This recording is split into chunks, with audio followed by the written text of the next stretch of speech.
Hey, welcome to Organizing for Beautiful Living, the podcast for working moms and entrepreneur moms that provides sustainable organizing tips for your home, work, and life.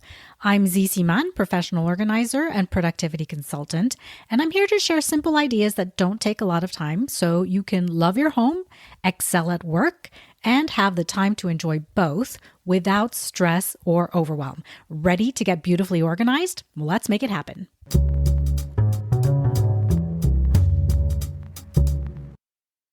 Are you feeling like 2024 was just a really stressful year? I definitely felt that, and the stress isn't gone. So I was happy to meet Cathy Nesbitt a few weeks ago, and just her optimistic vibe was so contagious. I really wanted you all to meet her and hear her story, and maybe find some unconventional ways to bring down our stress levels a bit. So meet Cathy Nesbitt. Well, every year, the American Psychological Association conducts a poll that it calls Stress in America, in which adults are asked about sources of their stress, as well as the severity of that stress. The latest poll in 2024 was conducted in late summer, just before the US presidential election. Unsurprisingly, the top stressors that were reported were the future of our nation, the economy, and then also healthcare, violence and crime, the environment, global conflict, and gun laws and regulations. I mean, there are a lot of societal worries out there. And that doesn't even take into account our personal stressors, our own finances, maybe family and relationship strains, our health, and so on. Stress is an inevitability, right? Well, my guest today is Cathy Nesbitt, who faced her own major stressor some years ago when a friend asked her to take care of her worm composting bin while she was away. Then came another stressor in Toronto that led her to entering an industry that initially made her queasy. Well, in the face of these stressors and her current ones, Cathy slowly adopted an unconventional method of stress relief, which she now teaches to others. Cathy, welcome. Oh my gosh, I'm so excited to be here. Thank you. Oh, so many stressors. How are we walking around? Exactly. Well, that's the question. But so tell me, those years ago, your friend asked you, take care of my worm composting bin.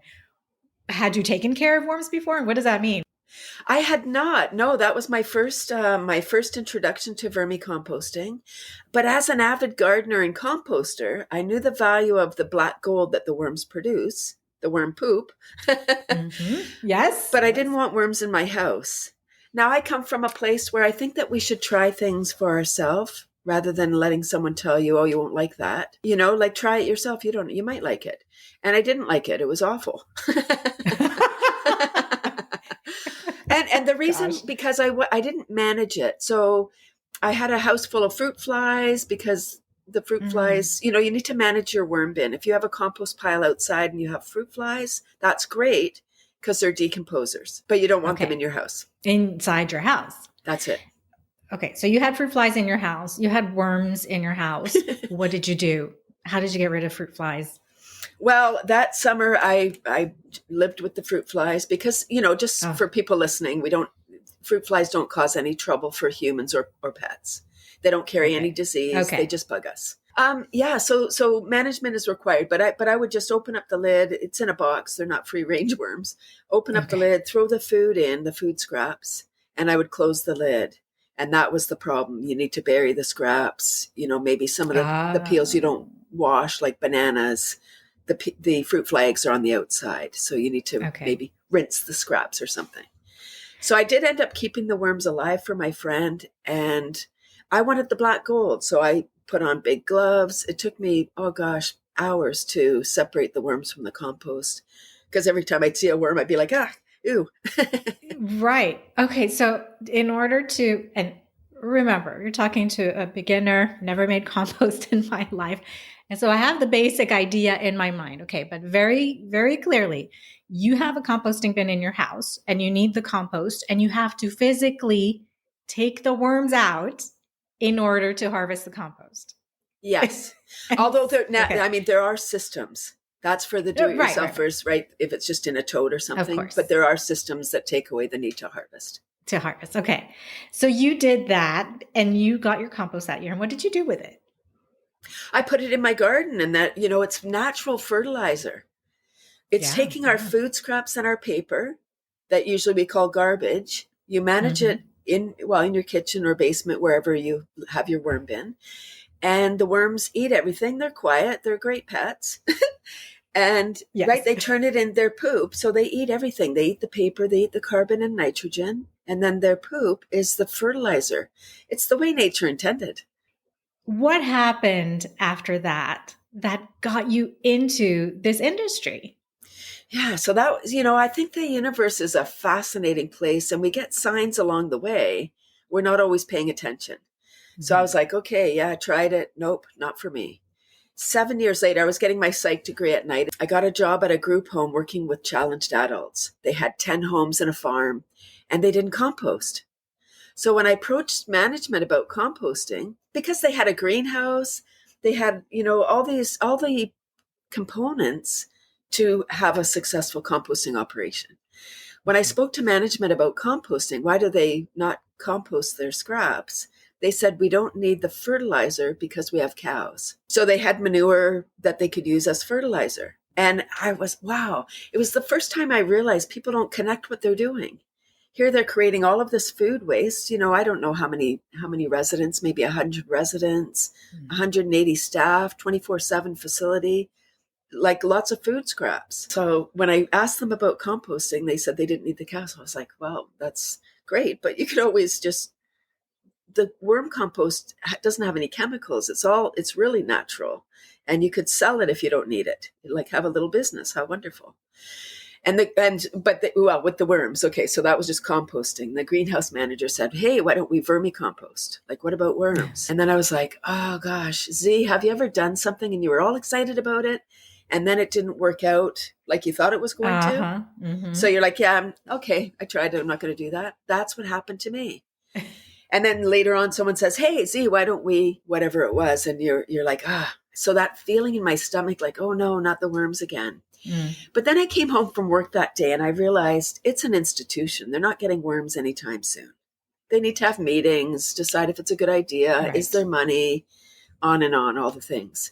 So I started to do research, and I was like, because I'd had that initial interaction with the worms, it wasn't my first exposure. So I was more open. Mm-hmm. So I started to research and discovered that the composting worms eat half their weight per day. They turn garbage into black gold, and that the average family produces a ton of organic waste in a year. So, and a pound of worms and their descendants could transform a ton of waste in a year. And I was like, I kind of had this light bulb moment, like, wow, everybody needs a pound of worms. Yes. Everyone needs this. And I kind of, my fear of the worms turned into tremendous respect and awe for the work that the worms have, the challenge that they have, and then people are afraid of them. So they've got this kind of dual complex thing going on. They're needed, right, but they're not wanted. And speaking for myself, sure. I would love worm compost to put in a garden, in my imaginary garden, which I haven't started yet. However, to deal with worms and to deal with worm composting, that seems a real stretch for me. And just so you know, like our focus here is simplicity. We want our lives to be simple, but we want our lives to be beautiful. So yes, composting is in our camp. Using less, wasting less. And so this all makes sense theoretically. But how did you bring that into people's homes and make it simple for them? So it was already on my mind not to have a business, because I come from an employee background. I don't have entrepreneurs in my family. I'm an accidental entrepreneur. Accidental, love it. So I came home from work, and there was an ad in the paper when we had local papers. The paper said, are you a woman? Do you have a business idea? It was a 6-month course to write a business plan. Yeah. I turned to my husband. I said, I'm quitting my job. I'm taking this course. I'm starting a worm business. That's how it went. And he said, yes, dear, And because his why fight it? he has the last word, and the last words are yes, dear. Got it. Yeah. No point in going against the force. Yeah, yeah, yeah. I get an idea and I want to go with it. So I Yeah. took that course. That was 2001. So I started my worm business 2002. So it's the 23rd anniversary of Cathy's Crawley Composters. Wow. And Wow. 2002 was a big year. 2002, the landfill for the Greater Toronto Area closed. Largest city in Canada. Closed. It filled up. But government doesn't have, they don't think 7 generations ahead and 7 generations back. They're thinking about 3 or 4 years. How can I make my mark so that I can be remembered in history? Mm-hmm. And so I say the governments, they don't have wherewithal. So when there was place in the landfill for the truck the one day, it's like, okay, we're good for today. And then it filled up and they're like, whoa, what do we do now? So the landfill filled. They couldn't find a place to site a new landfill. So we started to export our garbage to Michigan, almost 1,000 trucks a week. And again, it's just, I shake my head like, who's thought this was a great idea? Like it costs a fortune to truck our waste. I really want to stay Yeah. on the positive Yeah. side. I want people to know the background so they can go, why do I need this? And why Mm-hmm. am I so passionate about it? Because it's so important. I think it's something for as far as having a simple life and decluttering, we got to do something with our food waste anyway. We're putting it Right. here in the garbage or in a green, like a organic collection program, or Mm-hmm. we're composting it. It needs to go somewhere. So why not put it to work for us? We paid for it. We paid for it. It's ours. Yes, we paid for our waste, our food waste. We have, yes. Right? Why not turn it into something usable Mm-hmm. and talk about a simple life when we're composting our scraps? If we have worms, it's a great project for the kids, first of all. It gets Yeah. them connected. You can't be on your cell phone when you're in the worm bin. Mm-hmm. And it's so Right. fascinating. It really is a magic process. It's nature's magic show. Composting itself, where it's turning your banana peels and coffee grounds and paper into fertilizer. And just to be clear, to make compost, we don't need worms. Depending on Correct. our conditions, our environmental conditions, worms aren't 100% necessary. Correct. But you started down this path because you wanted to bring composting into urban metropolitan areas where people didn't have outdoor space, outdoor gardens. And so how did that happen? And what did you come up with? What system did you come up with? Yeah. So Toronto has 6 million people, half living in condos, townhouses, without space for outdoor composting. So I was like, oh my gosh, I have a solution. This is indoor composting with worms. Because I had that experience from my teacher friend, I knew that it was possible. And you're correct. If you're composting outside, you definitely don't need to add worms. They will naturally come there. They'll be attracted there if conditions are right.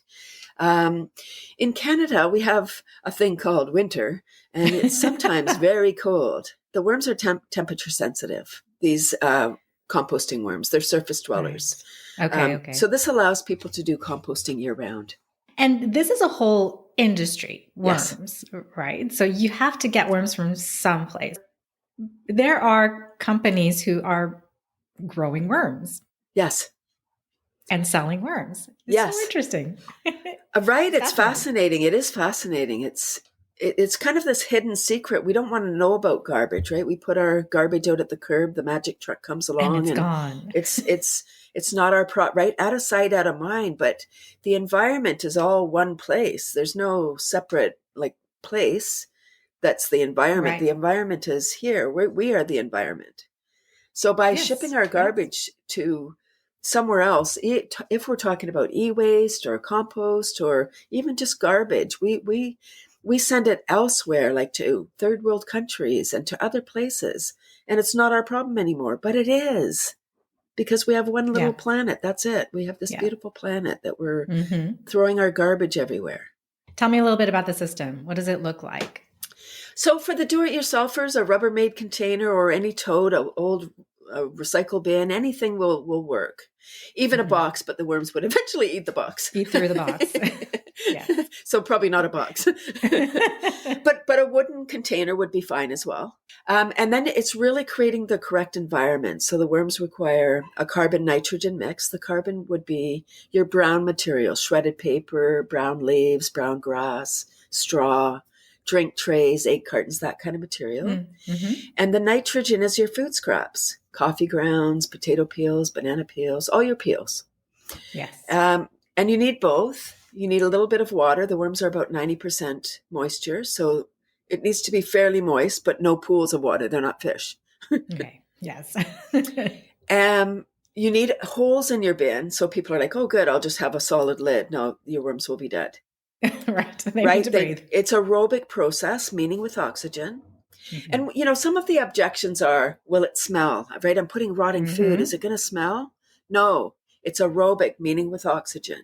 So the worms breathe oxygen like we do, but they breathe through their skin. It's like a built-in mechanism. If your bin ever smells bad, it's either too wet, too much food, and that oxygen, if we smell it, it's now converted to gas. It's now methane, right? So if we smell something bad, action is required. And that action might mean I need more paper, bedding. More paper. That's right. You need to kind of gently mix it so that you get some oxygen in there. It's maybe too wet.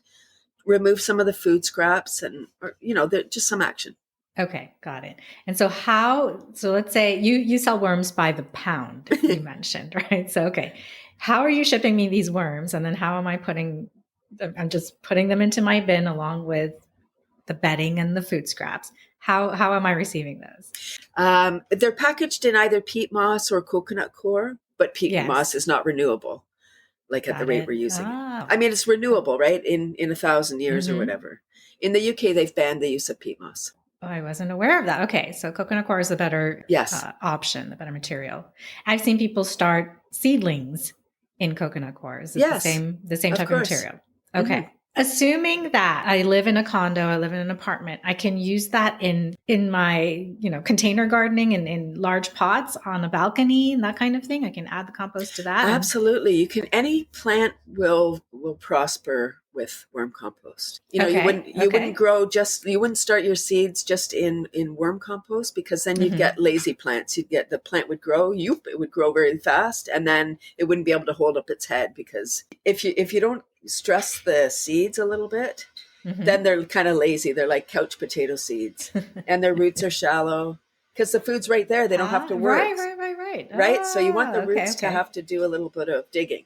So how do I keep my worms from multiplying so much that they just overrun everything? The worms have a built-in mechanism. It's so beautiful. The worms breed more than rabbits, so they do have a phenomenal reproduction rate. And I don't want anyone freaking out going, I'm never getting worms. They have a built-in mechanism that they will reproduce based on available space and available food.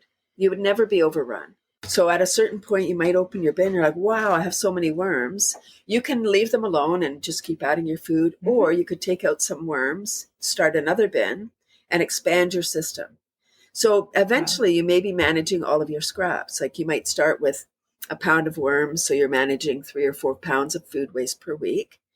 And then you're like, well, I'm vegetarian or vegan. We create way more scraps than that. Great. That's good. So then you can expand your system and eventually be able to manage all of your food. I've seen a lot of products come out recently that are countertop machines you plug in. You just put in your scraps, no worms whatsoever.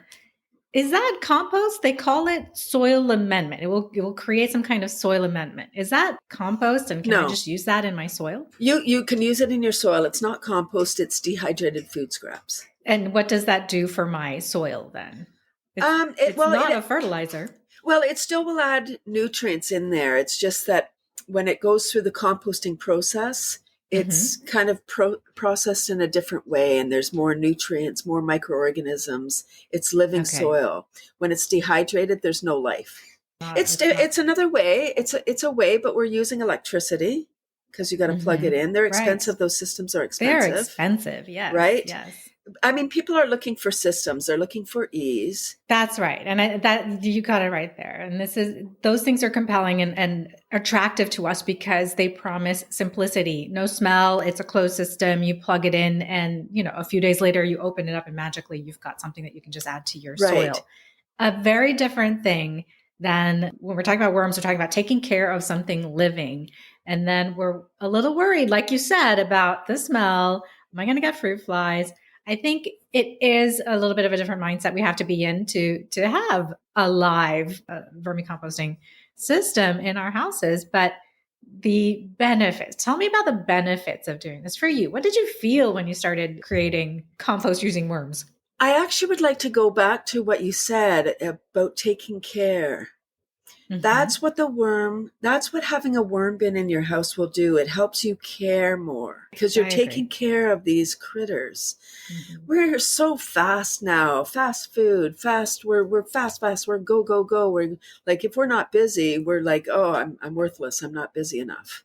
We Yes. need to slow down. And that's what it does. Right. And so I think that's, I often say, how do we make people care? How can we help people to care?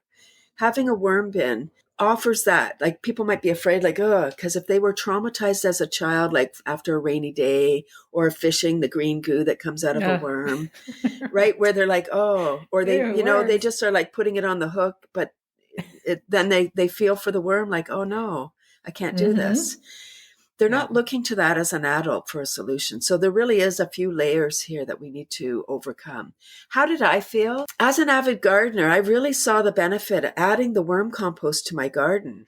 My garden prospered. And if I'm just starting out, compost, what else would you recommend that I do with my soil? Anything else? Yeah, mulching. If you've got a patch of grass and and it's in full sun, like that's a great spot. Instead of mowing it, Mm-hmm. if you've got grass, rather than digging it up because it's all thatched and it's been there for a long time, we have the privilege of winter. So in fall, any place that you've got kind of the seasons, you can put mulch, really heavy mulch on the winter and put a Mm-hmm. tarp over it. So Oh, you're okay. suffocating everything under there, but feeding at the same time. And then in the spring, you pull off the tarp and the grass is all dead. And you've got your little patch of garden. So just always adding the mulch. There's companion planting. I mean, there's lots of websites that will help people Mm-hmm. step by step, gardening 101. And there's master gardeners in many cities. The master Yeah. gardeners are there to help you. And especially if you're just starting out, you want to be successful. So I would say start with something easy. Your greens are so easy, they grow super fast. And the Huh. herbs and so start with something so you can see results pretty fast and go and Yeah. snip it out. And if you fail, there's no fail, right? If it doesn't grow or it grows and then dies, somebody eats it, you're just adding more to the soil. We need to build the soil. Once Mm. we add layers and layers, it's much easier to manage the pests. Following all of these stressors that you had in your life, the first the worms, and of course there are other stressors. I'm just naming the ones that you've talked about here. So you had some worms in your house. You weren't sure what to do with. They were kind of gross, but you went through that.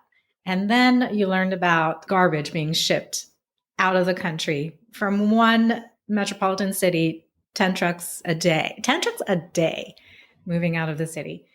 Throughout all of that, you're a positive person. How are you staying positive? How are you managing those stressors?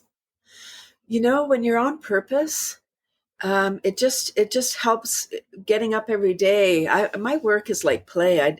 23 years I'm in it. My favorite thing is still going into schools and educating the kids about worms, and then setting up a worm bin right in the classroom. Nice. Yeah, back in 2002, my very first event that I was exhibiting at, I met, there was a gentleman selling this sprout grower. Okay. And I didn't know about sprouts or sprouting, but that thing was flying off the shelf. It's like a little spaceship. And when there's a break in the audience, I said, what is that thing? He was 72, professional ballroom dancer. So he had his crisp white shirt on and his black vest. He was a gentleman.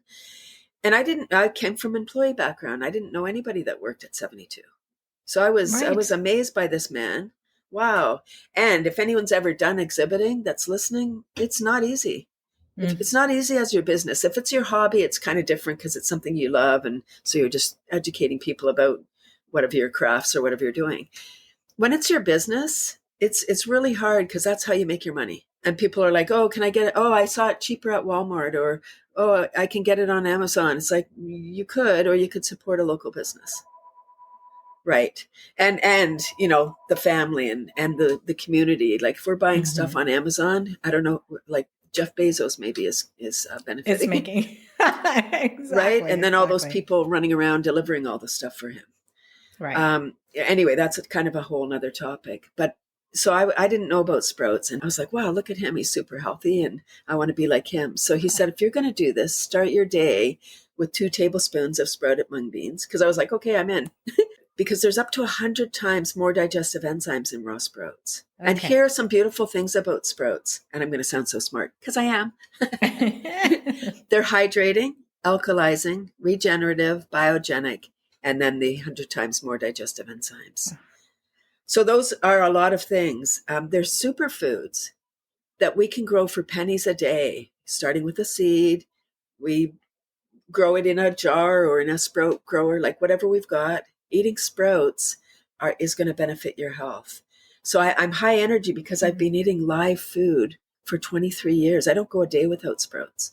Okay. Inspiring. But you're doing something else now, laughter yoga. What is that? Right. How does that all fit together? Yeah. 2012, 10 years into my worm mission, one more person said, ew, worms in the house. And I'd heard it hundreds of times in the previous 10 years, but I wasn't paying attention. And if you've ever taken a business course or you're running a business, they say, listen to your clients. What do they want? Yeah, they didn't want what I had. And people don't buy what they need. They buy what they want. What they want. And they didn't want what I had, even though they needed it. So, 2012, oh my gosh, I can't even remember where I was. I just remember it was 2012 and it hit me. I heard it. I felt it, and I questioned everything. I was like, okay, this is really hard. I don't know what to do. Maybe I'll just get a job. Oh, no, this has to work. Yes.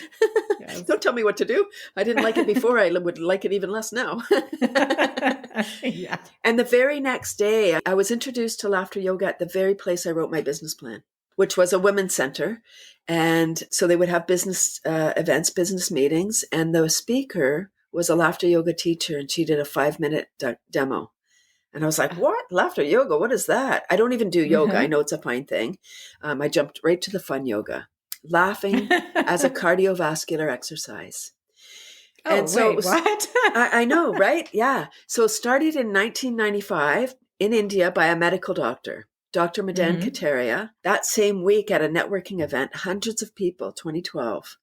The very first woman I met was a laughter yoga teacher. You can't make it up. Something is telling you. Something. This is right. Wow. And so this was in Toronto, and Toronto's a massive city. Yeah. She had a laughter club, 5-minute walk from my mother-in-law's place. So I was like, oh my gosh. I called up my mother-in-law and I was like, hey, Mary, you want to go to laughter yoga? And she said, what's that? And I said, I don't know, but I don't want to go alone. Let's go. So it became in 2012, this was kind of our date night. It was a monthly club. So we'd go for dinner and she'd say, we better not have garlic. And I'm like, no, as long as we have it. We both have it. We're okay. And it was kind of a hobby. Yeah, that's what I would say. It was just, I didn't take laughter serious. It was just, something we did. We enjoyed it. It was fun. But I didn't laugh intentionally every day. And then I loved being a laughter leader. I got trained as a leader. And then I loved that so much, I got trained as a teacher. So I teach leaders now. And I was appointed laughter ambassador in 2017 by Dr. Kataria. Because of the work that I was doing. I was working in long-term care with special needs at schools, bringing laughter wherever I could. And then 2020. Oh, yes. Before 2020, I was doing maybe between 100 and 200 events a year. I was like a hamster. I was like, ooh, where's that? I got to be there. I got to be there. I was doing all this stuff. Whew, thank goodness. We were shut down. Maybe not, thank goodness. It did bring a lot of gifts. It was really scary at the time. And I know there's a lot of people that are still struggling from 2020, 2021, 22, being locked down. I recently heard that isolation is more harmful to our health than smoking, obesity, and alcohol combined. I've heard that too. Right. Yeah. So being locked in our homes was really damaging. And I have a psych degree. I keep questioning who was damaged the most, which demographic. There's no answer because it's so individual. Mm-hmm. But you think of the people that were in long-term care, they couldn't see their families. It was really horrific time, really, really awful. Then I started my laughter club online in June 2020 because I needed it. And it's in Zoom, and it's so beautiful. It's free. I would really encourage everyone to come. Everyone's welcome. I get now. How often do you do it? It's weekly. Every week. And it's on Zoom. Yeah, 9:30 a.m. Eastern every Tuesday morning for 30 minutes. And you'll give us the link for that. I'll give you the link. Yeah, and everyone can come. Awesome. Yeah, do come and check it out. Laughter has changed my life. Laughter has changed my life. And it saved my worm business because I was about to doff my mission. Then I was introduced to laughter, started laughing. It changes everything because it is the best medicine. When we're stressed, like today, we're living in this perpetual state of stress. Stress was meant as a mechanism in the prehistoric days to keep us safe. If we were in danger of, something happening to us, we needed to know, and our body would give us signals. But now we're living in that state all the time, and it's really bad for our health. So what happens is our frontal lobe kind of disconnects. Blood, lymph, oxygen leaves our brain so we can goes into our muscles so we can escape, even though we're not literally escaping. Right. So we can get out of the stress, but we don't. We just stay in it. We ruminate about it, and we stay in it. What happens when we laugh? It brings us to the present. It's not jokes or comedy because jokes are cultural. So when we're laughing, we're oxygenating our beautiful body, right? You can't just ha-ha, we're exhaling. You have to take a nice deep breath in so you can continue laughing. So oxygen to our beautiful body. Our brain requires 25% more oxygen than the rest of our body. So when we're stressed, we're breathing shallow, like we're panting right? We're stressed. And we're secreting all those stress chemicals, cortisol, adrenaline, epinephrine. And we're small, like we're just like, we're kind of get paralyzed by our fear, by our stress. So when we're laughing, ha ha ha, we're not even thinking. It's not a great survival. We can only laugh when we're in a safe environment, like laugh full on. Yeah, so we're secreting all the happy chemicals, dopamine, oxytocin, serotonin, and endorphins. Now it's a practice, right? We know meditation is good for us, or jogging is good for us, but we don't meditate once and go, okay, check that off your list. I'm done for life. Right. We don't have one good sleep in our life. No, right? We need to sleep well every night, and we need to breathe deep every day. Same with laughter. If we make it a practice. So coming to a club, because it's challenging to laugh by yourself, even as a trained professional, I can laugh, but it doesn't have the same, like it's contagious, right? If we were laughing right here, if we were doing it, like we'd be looking at each other, ha ha ha, I see you, you see me, you hear me laughing, I hear you. And there's a thing in our body, in our brain, and very few mammals have it. Monkeys have it. I think there's a few birds, and humans, I don't know what else, but they're called mirror neurons. So if you've ever smiled at somebody on the street, they'll usually smile back. Or if you see somebody sad, you might feel sad. Those are the mirror neurons. So laughing in a group is so powerful. Our bodies can only laugh in a safe environment. So you're forcing your body to feel safe, your mind to feel safe. So it's kind of a cycle. You laugh to create that feeling of safety, and that feeling of safety allows you to be able to laugh. So forcing that laughter, that's what laughter yoga is about. You had mentioned to me at some point, you said the body doesn't know the difference between real laughter and fake laughter. Is that true? That's true. So that's the body. The brain knows, right? The ego knows. The mind, the conscious mind knows. And so do you find when people come, it's an odd thing. When you first did it, it was an odd thing. You're sitting there and just laughing. you're not responding to a joke. You're just laughing, ha ha ha. So it begins feeling a little uncomfortable, a little weird, a little odd, right? Only when you're new to it. Only when you're new to it. No, exactly, exactly. Absolutely, yes. So in laughter yoga, there are little games to inspire the laughter, and for those that are very cerebral in their head, there's clapping. So you're clapping palm to palm. So you're activating meridians, and the rhythm is 1 2 1 2 3, and the words are ho ho ha ha ha. So we'll often start with that.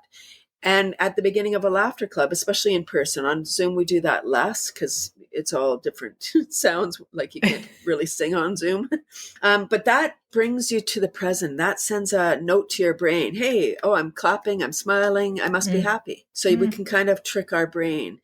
And we can't just laugh, like we can't just make the sounds, ho, ho, ho, ha, ha, ha. That is still secreting those happy chemicals versus the stress chemicals. And it is a practice. It does eventually turn into real laughter. Again, because you're hearing people, you're seeing them, and we're all doing these silly moves. That's the idea, just to be childlike, to get into our beautiful body, to feel good, to connect, right? The social part, the isolation is, it's real. You know, in my laughter club, I get a lot of middle-aged women. And because sometimes even when people are married, like they might not talk so much with their spouse. So a lot of people are lonely even in their daily life, even though they're surrounded by people. I see it all the time. Yes, yes, yes. We see it all the time. Yeah.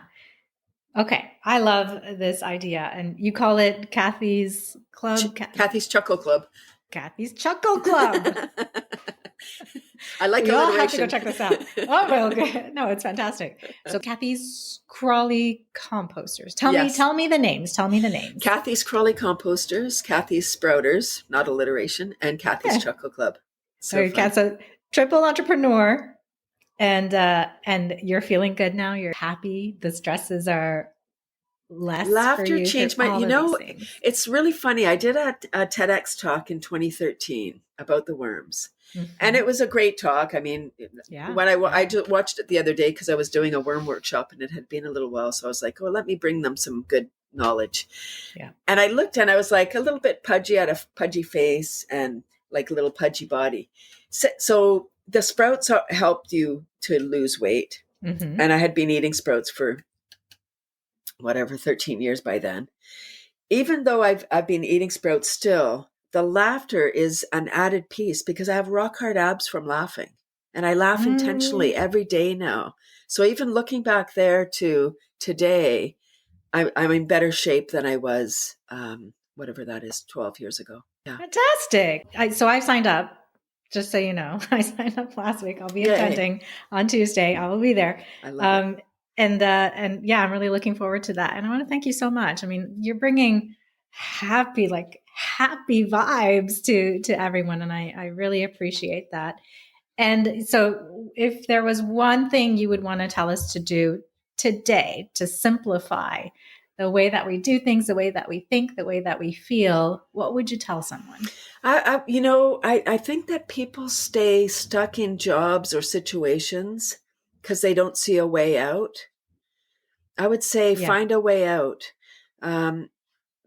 Make that your goal to get out of that job that you hate. Because imagine you're going to your job, you're stressed because you hate it. So Sunday nights are always awful. Friday, you can't wait till Friday, but then you live for the weekend. Come on. Right. Like there's 7 days in the week. Love every day. Because every day is a gift. It really is. And when you find your way, the magic happens. That's when you get introduced to people. Opportunities arrive because you're looking for them. You're looking for the opportunities rather than looking down going, I hate my life.